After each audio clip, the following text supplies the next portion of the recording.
And he's their guy. You can check him out on MASNsports.com. Keeping your eyes on what's going on up here at the big leagues, but you've got your ear to the ground in the minor leagues as well. And for you yesterday, I mean, that's a pretty big day finally getting to see Adley. That was very cool. What a great night. The fans, I think, were so great. I mean, really thank the fans, I think, and Adley did and Brandon Hyde did for how they welcomed that kid to the major leagues. I mean, they cheered his every move. He struck out. He got a standing ovation. So hopefully, Mel, we are going to have that happen a few times this year with big names in Birdland. Yeah, I got to give a little shout out here. Ben McDonald thought we'd only see 4 call-ups this year, and I think we're about to blow the doors off of that as we're only in May. And the big talk now that Adley is here is the potential battery mate, Grayson Rodriguez. This kid is really rounding into form. I mean, his last start was electric. Mike Elias this morning called it vintage Grayson. His last 2 or 3, the stuff has ticked up. The location has ticked up. The numbers tell a pretty good story there. How about 1 run in 3 starts with 24 strikeouts? I mean, Grayson Rodriguez, I'm not a scout, but he looks ready to pitch in the major leagues as soon as they want to call him. This start Tuesday night in Charlotte, and he's facing the same team today, by the way, which will be interesting to see. Again, electric. He's touching the high 90s. He got swings and misses with all his pitches. I mean, look at that nasty breaking ball there. He touched 98.7 with a 4-seamer, 99.2 with a 2-seamer, 20 swings and misses. It was just exceptional, and his stats for the year are amazing right now. He's got a 189 average against, a 102 whip, 2.65 ERA. There probably aren't many more boxes for him to check, and so whenever the Orioles are ready to pull the trigger, I think Grayson Rodriguez will be ready to come and help this team. It seems there are some people that might say that's a foolhardy thinking after he's thrown 37 AAA innings. He's close, you guys, and I mean, that's just not my opinion. I've talked to some scouts who say the same. Well, and so something I wanted to touch on that you just mentioned is the fact that he starts against Charlotte for the 2nd time this week today. Now, some of those numbers inflated a little bit because he had 2 starts in 1 week against AAA Gwinnett, and that Braves team is stacked, mostly with former major leaguers. So while that's a tough ask to face the same team twice so quickly, it's also a really good way to grow up really quick. It's going to be interesting to see because they've seen him once this week. He dominated them. So now what adjustments will they make today, the Charlotte Knights against Grayson Rodriguez?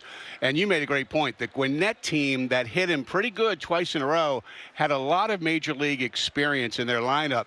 So that was a good test for him against Gwinnett.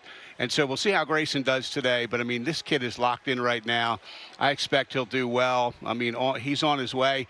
And a scout said to me the other day, he's getting swing and miss in the zone. I mean, a lot of times these pitchers are so good, they get you to chase the ball out of the zone to get a strikeout. Grayson Rodriguez is throwing it over the plate right now, and they're missing it. So, I mean, that's not going to happen forever. No pitcher does that, even the best. But, I mean, right now he's really locked in, and he's having a great start to his season, and it's exciting to see. He's the #1 prospect in baseball as a pitcher, and he's pitching like it.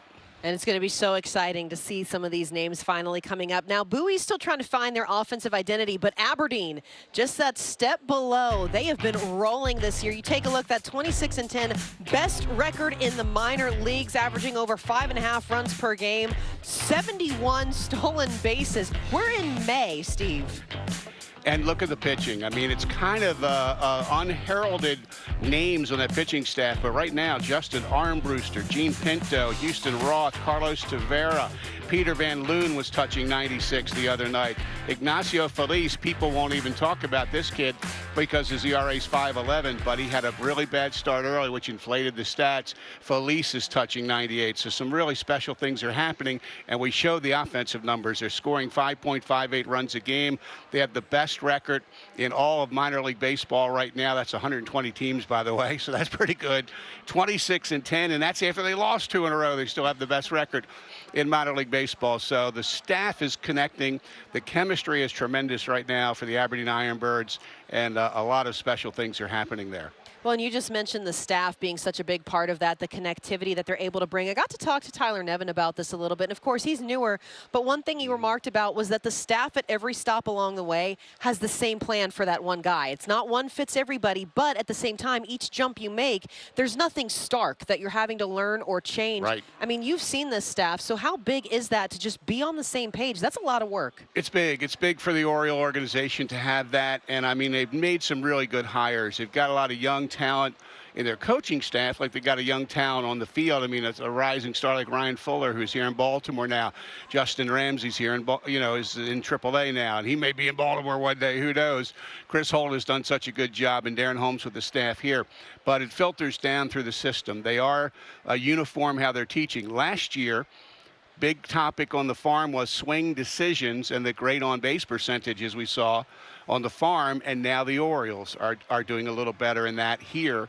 They brought it to Baltimore, so fun times in Birdland. Fun times in Birdland. Fun Sundays with Steve again. So great to have you on.